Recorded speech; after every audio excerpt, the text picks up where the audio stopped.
Are you ready? Start. Mr.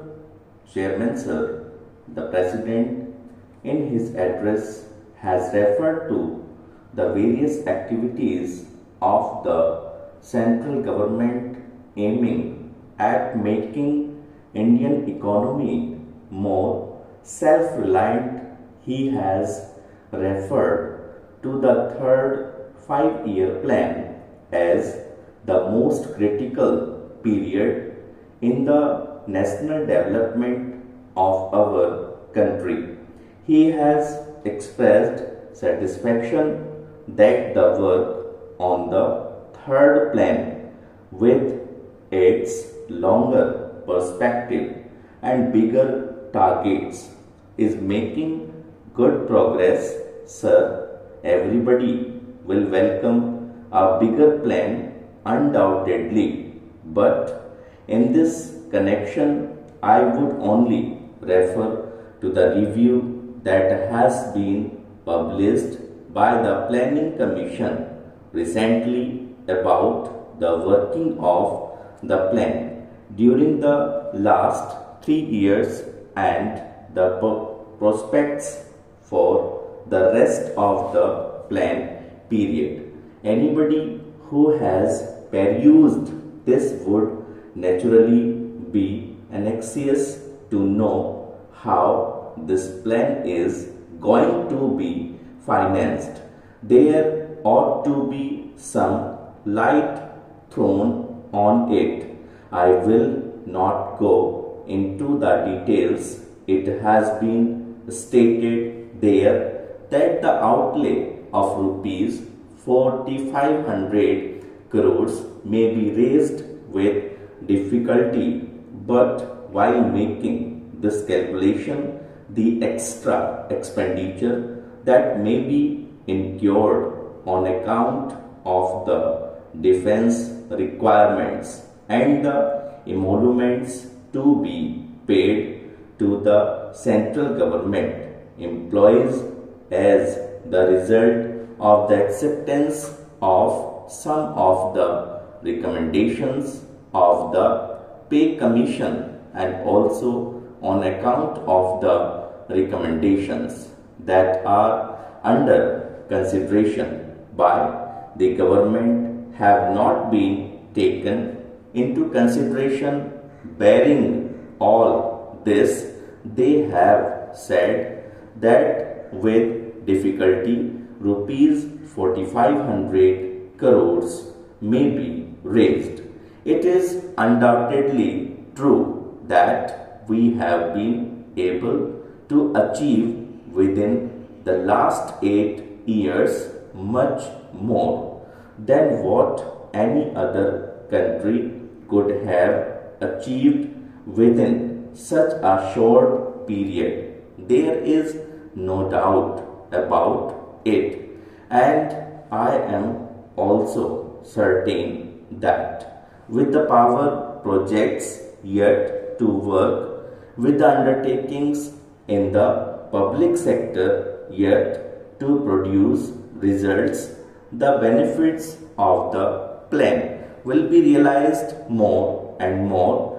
But now the rose is yet to shed its fragrance. Now we are concerned with the thorns, and the whole difficulty is that the thrill of this revolution of 8 years of planning is not being felt by the people, because they feel that their immediate needs are not being satisfied.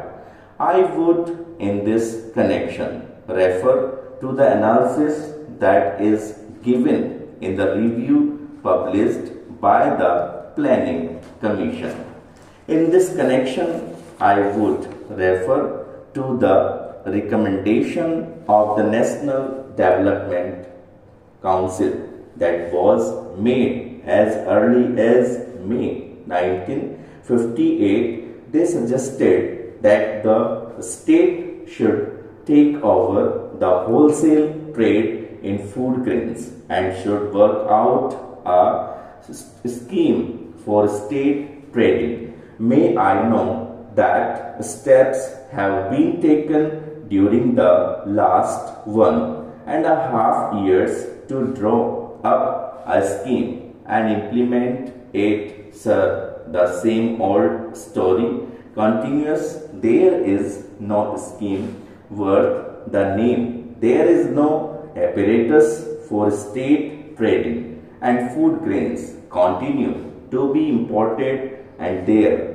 procurement is also done through middlemen, and the natural consequence is that these is hoarding. There is black marketing and rise in prices.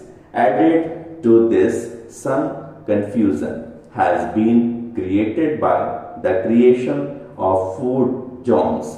They have neither helped the deficit states nor helped the surplus states, and the result has been further increase in prices and more black marketing and all that. I would therefore suggest that immediate steps should be taken to work out a scheme for state trading and to have cooperatives throughout the length and breadth of the country, as has been contemplated, and if necessary to have the authority of the law behind the formation of such cooperatives. Otherwise, the cry of production of 100 million tons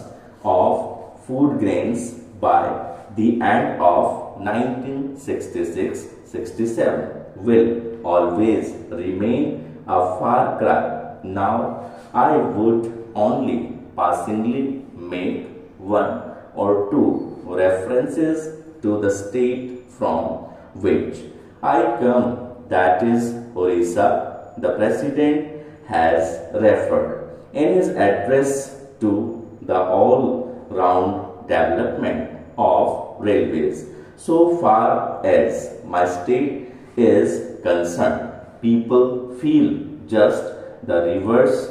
They feel that they are not getting proper treatment in the matter of railways. I will deal with this matter on another occasion, and I will not now go into details. I would only say that if you take the statistics of the rail mileage that has been constructed during the last 8 years and of the passenger amenities that have been given to the people, and if a comparative statement of the different railways is made out, my point will be borne out by that. Added to that, you will see that some of the passenger